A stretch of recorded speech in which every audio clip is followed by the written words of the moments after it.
Hello hi friends, అందరూ ఎలా ఉన్నారు? ఏంటి బాగున్నారా?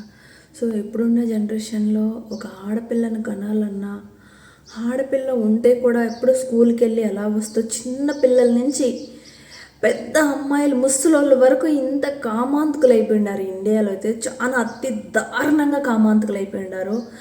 సో అగ్రహారం అది ఊరు వచ్చేసి ఒక చిన్న ఊరు కడప దగ్గర.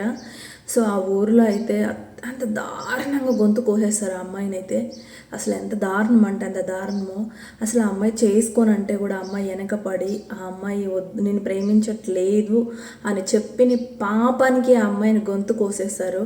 సో ఎంత పాపానికి ఒడికడుతున్నారంటే అంత పాపానికి ఒడికడుతున్నారు ఇండియాలో ఉండేవాళ్ళు. ఛీ, అసలు మార్రా. అట్లాంటి లంజా కొడుకులకి ఉరిశిక్ష అనేది డెఫినెట్గా పడాలి. ఆ కడప పోలీసులు కూడా అయితే చాలా బాగా మాట్లాడారు, చాలా అంటే చాలా బాగా మాట్లాడారు. సో ఆ అమ్మాయికి డెఫినెట్గా అయితే న్యాయం జరగాలి. సో అలాంటి అమ్మాయిలకి న్యాయం జరగాలి. ఇలాగ మళ్ళీ మళ్ళీ ఎవరు చెయ్యకూడదు. ఎక్కువ చేసుకుంటూ పోతూనే ఉండారు. సో ఎవరు ఆపట్లేదు. ఏదో ఒకటి పోలీసు వాళ్ళు నిర్ణయం తీసుకొని ఇలాంటి వాళ్ళకు బుద్ధి చెప్పడమే కరెక్టు. ఇట్లాంటి లంజా కొడుకులకి ఉర్రు తీయడమే కరెక్ట్ అని నేను అనుకుంటున్నాను. చూడండి వాళ్ళ తల్లిదండ్రులు ఎలా ఏడుస్తున్నారు. అసలు ఎంత దారుణంగా ఏడుస్తున్నారు. పేరు చెప్పింది కేసు కొట్టాలు తమ్ముడు